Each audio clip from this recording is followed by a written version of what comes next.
And today it's all about what I eat in a day. That is one of the most requested videos from you guys. So of course I'm back in Germany. There's some changes in my nutrition habits, and I want to let you know what I eat in Germany. Here I have much more access to a great variety of plant-based food, so that's very, very nice. I love it. Germany is very plant-based oriented. I mean, there are two groups of people, right? The people who like to eat the standard German diet, which is a lot of meat and grease and whatever, and also people, but also here many people who are very health conscious and plant-based, and that's what I like about Germany. So if you're plant-based and you maybe live in the wrong country, maybe you can come to Germany and enjoy all the vegan foods and dishes and, you know, variety of superfoods.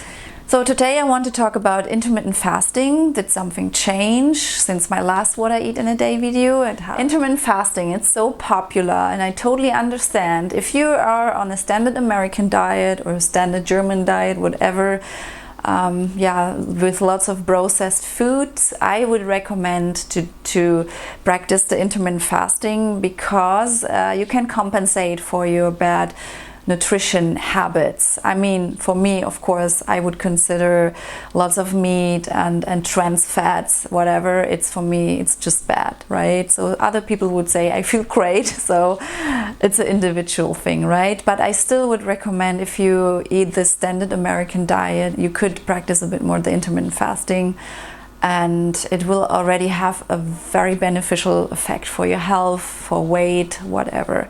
But since I'm on a raw food diet, I'm more detoxing in general because I eat a lot of water-rich fruit and vegetables, waterful. So I don't need to fast as much. That's my opinion. I did it in the past and I thought it's maybe a bit too much, you know, being on a mostly raw food diet and fasting. So I decided I do it a bit more intuitive because my body needs to make progesterone. It's the, you know, like the calming hormone for our body, for us women. So 5 days before my period, I stop intermittent fasting, but I still practice fasting because I feel great. My tummy is quite flat when I do the intermittent fasting, when I practice the intermittent fasting, and also I have lots of energy during the day. So a lot of people ask me about water. What water do you drink? Honestly, I don't drink much water, and I know some people will say, what, are you crazy? You're actually, I don't know, like dehydrated then and whatever. But I get most of my water from waterful or water-rich fruit and vegetables, especially juices or juice. I'm juicing every day, vegetable juices, green juice or with root vegetables, it depends. So this is so hydrating. I don't need to drink so much extra water, you know, I don't need to add much water to my diet. And so I think water is very important. If you eat a lot of dense food and processed food, you should drink lots of water, really. So, but if you are on a raw food diet with lots of varieties of fruit and vegetables, fresh ones, then you don't need to drink as much water.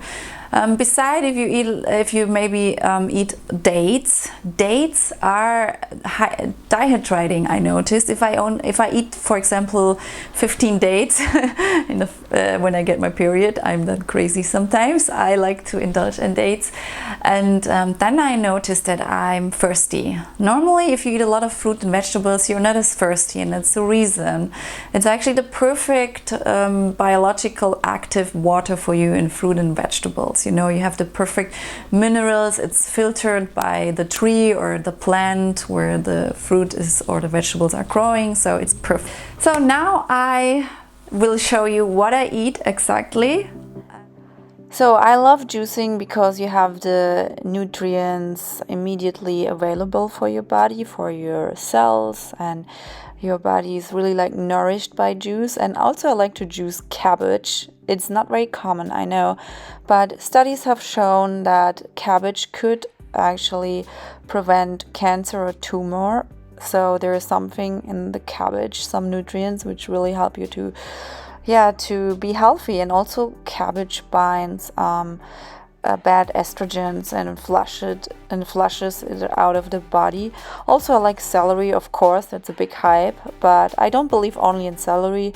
I believe in variety of fruit and vegetables, but of course I'm only juicing vegetables. Some of you probably won't believe it, but sometimes I'm juicing stinging nettle. These are wild edibles, and they have lots of iron, and they're very good, for example, for hair growth.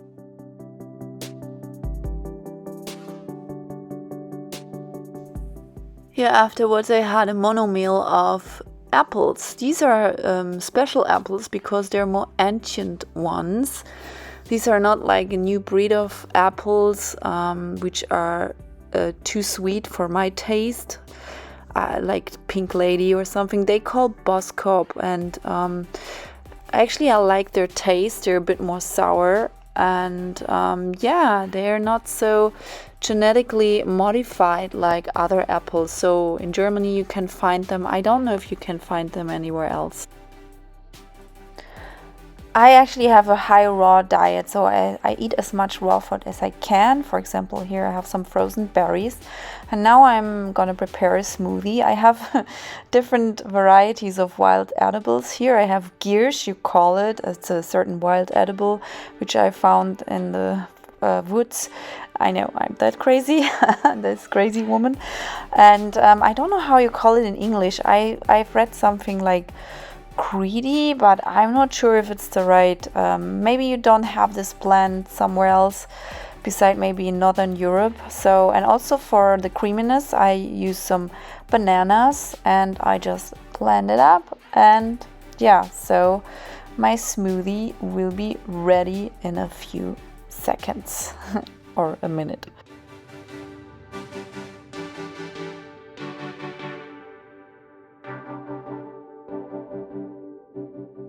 I'm proud to introduce you my favorite grain, and it's definitely not wheat or other forms of grain. It's millet. Millet is a long traditional grain which is so healthy because millet is not acidic or acid forming in the body.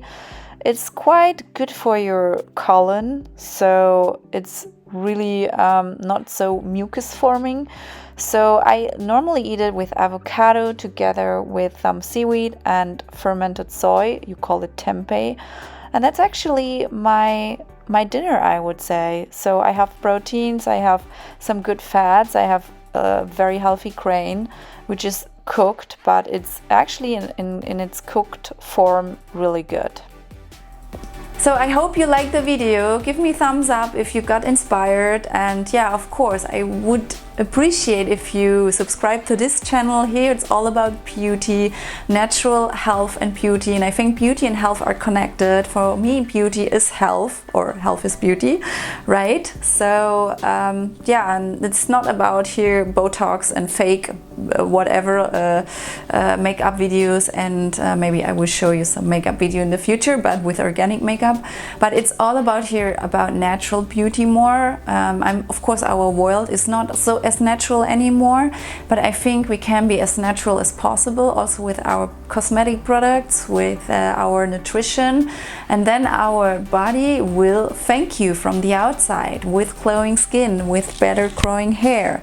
So that's very important, I think. And so if you're interested in it, then just subscribe on my channel. Bye!